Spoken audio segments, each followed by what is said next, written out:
بسم اللہ الرحمن الرحیم۔ السلام علیکم ورحمۃ اللہ وبرکاتہ۔ امید کرتا ہوں کہ تمام احباب خیر و عافیت سے ہوں گے۔ میں ہوں آپ کا عبدالودود آصف اور آپ دیکھ رہے ہیں ہمارا یوٹیوب چینل پاکیزہ شریعت۔ تو ناظرین، محرم الحرام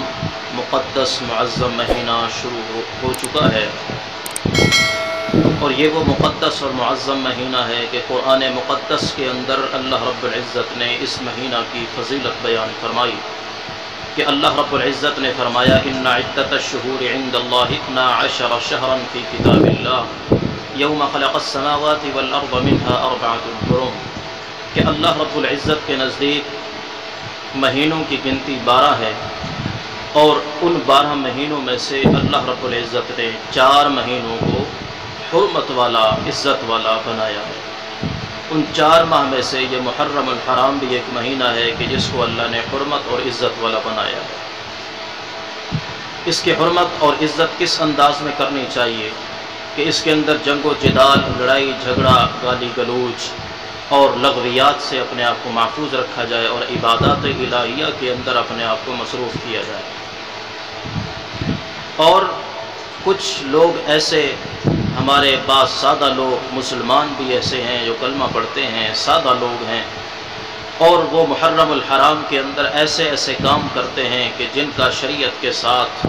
کسی قسم کا تعلق نہیں، صرف دیکھا دیکھی پر، سنی سنائی پر، اور دوسری قوم کی مشابہت اختیار کرتے ہوئے دوسری قوم کی دیکھا دکھائی پر وہ بھی ایسے اعمال کے اندر مشغول ہو جاتے ہیں، ایسے کام کر بیٹھتے ہیں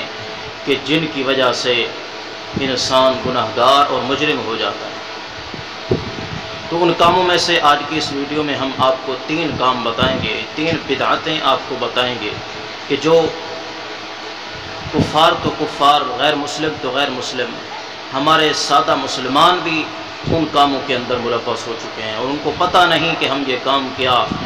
جو کر رہے ہیں یہ شرعاً درست ہے، جائز ہے یا غلط ہے۔ سب سے پہلی بدعت کہ محرم الحرام کے مہینے کے اندر جو قبروں کو مٹی سے لپائی کی جاتی ہے، لیپا جاتا ہے، یہ شرعی طور پہ اس کی کوئی یعنی کہ ضرورت نہیں ہے، شرعی طور پہ اس کا کوئی حکم نہیں ہے، شرعاً یہ جائز نہیں ہے۔ ہاں، قبروں کی لپائی مٹی سے کرنا جائز ہے، لیکن محرم الحرام، 10 محرم الحرام کے اندر قبروں کی لپائی کرنا، اور اس کو ضروری سمجھنا کہ محرم الحرام میں قبروں کی لپائی کرنا ضروری ہے، ثواب ہے، سنت ہے، یہ عجمی تہذیب ہے اور ایک بدعت ہے، اس کا سنت سے دور کا بھی واسطہ ہے، کیونکہ اللہ کے رسول صلی اللہ علیہ وسلم نے فرمایا شر الامور محدثاتها، تمام کاموں سے شریر اور گندا کام وہی ہے کہ جو میری طریقے سے نہ ہو اور خود گڑھا گیا، یعنی خود گڑھا ہوا، جس کا ثبوت نہ حدیث سے ہو، نہ اقوال صحابہ سے ہو، نہ قرآن سے ہو، اور وہ خود گڑھا جائے، خود بنایا جائے اور اس کو اچھا کام سمجھا جائے، وہ تمام شریر کاموں میں سے سب سے شریر اور ذلیل کام۔ وَكُلُّ بِدْعَةٍ ضَلَالَةٍ، اور ہر بدعت، ہر گڑھا ہوا کام، ہر بنایا ہوا کام بدعت ہے، اور ہر بدعت انسان کو جہنم میں لے جائے۔ تو اس لیے محرم الحرام کے اندر قبروں کی لپائی کو ضروری سمجھنا، سنت سمجھنا، ثواب سمجھنا، یہ بالکل غلط ہے، اس کا شریعت سے کوئی تعلق نہیں، درست نہیں ہے۔ دوسری بدعت کہ محرم الحرام کے اندر ہمارے کچھ مسلمان بھی سبیلے لگاتے ہیں۔ کیوں جی؟ کہ جی وہ سبیل حسین لگائے ہوئے ہیں تو ہم ان کے مقابلے میں یہ سبیل صدیقی لگا رہے ہیں، سبیل فاروقی لگا رہے ہیں، سبیل عثمانی لگا رہے ہیں۔ یہ سبیل لگانا بھی درست نہیں، اور ایسی سبیلوں سے مشروبات اور پانی پینا بھی درست نہیں۔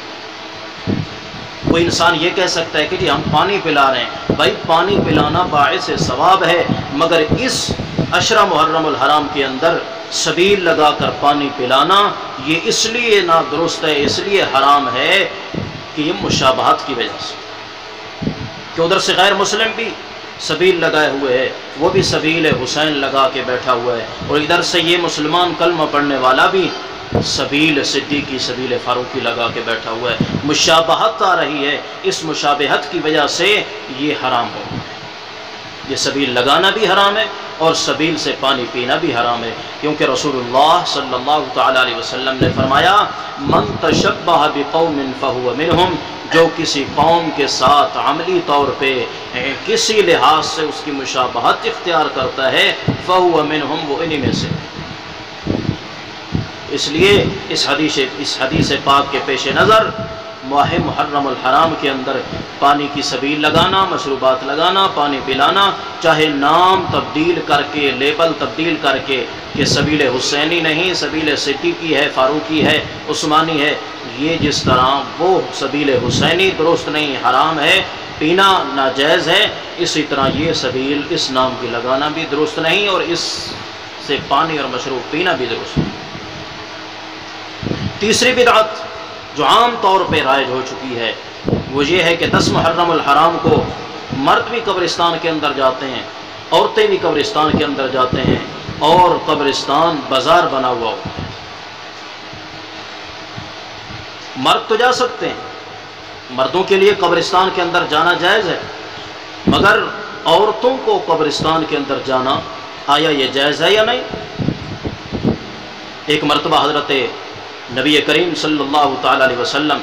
اپنی بیٹی سیدہ زہرا فاطمہ رضی اللہ تعالیٰ عنہ کے گھر تشریف لے گئے، تو وہاں حضرت فاطمہ الزہرا رضی اللہ تعالیٰ گھر کے اندر موجود نہیں تھیں، انتظار میں بیٹھ گئے۔ تھوڑی دیر میں حضرت سیدہ فاطمہ تشریف لائیں، آپ نے پوچھا بیٹی فاطمہ کہاں سے آ رہی ہو؟ تو عرض کرتی ہیں ابا جی میرے پڑوس میں ایک آدمی فوت ہو گیا تھا، میں اس کی فاتحہ خوانی کے لیے، تعزیت کے لیے، افسوس کے لیے وہاں ان کے گھر میں گئے تھے۔ تو آقا علیہ السلام نے فرمایا کہ اے میری بیٹی یہ بتا کیا اس مرنے والے کی قبر پہ تو نہیں گئی؟ قبرستان کے اندر جانے والی عورتوں، یہ حدیث تمہارے لیے لمحہ فکریہ ہے۔ سیدہ فاطمہ رضی اللہ تعالیٰ عنہ کی محبت کے دم بھرنے والوں، سیدہ فاطمہ کی سیرت کو بھی اپناؤ، عشق مصطفیٰ کے دعوے داروں، آقا علیہ السلام کی سنتوں پر بھی عمل کرو۔ دعوے سے کام نہیں بنتا، عمل سے کام بنتا ہے۔ آقا نے فرمایا میری بیٹی کیا مرنے والے کی قبر پہ تو نہیں گئی؟ عرض کرتی ہے یا رسول اللہ صلی اللہ علیہ وسلم آپ نے خود فرمایا تھا کہ لعن اللہ زائرات القبور، کہ اللہ ان عورتوں پر لعنت فرماتا ہے جو قبروں کی زیارت کے لیے قبرستان جایا کرتے ہیں، میں تو نہیں گئی۔ تو آقا علیہ السلام نے فرمایا پہلے تو بیٹی لعنت کا فیصلہ سنا تھا، جو عورتیں قبرستان میں جاتی ہیں اللہ ان پہ لعنت فرماتا ہے، اب یہ بھی سن لے کہ جو عورت قبرستان میں جاتی ہے لم تریح رائحۃ الجنہ، اگر تو مرنے والے کی قبر پر گئی ہوتی تو جنت کی خوشبو بھی نہ سونگتی۔ جو جنت کی خوشبو 500 سال کی مسافت سے فاصلے سے آ رہی ہوگی، اس جنت کی خوشبو سے بھی وہ عورت محروم ہوگی جو قبرستانوں کے اندر قبروں کی زیارت کے لیے جایا کرتی ہے۔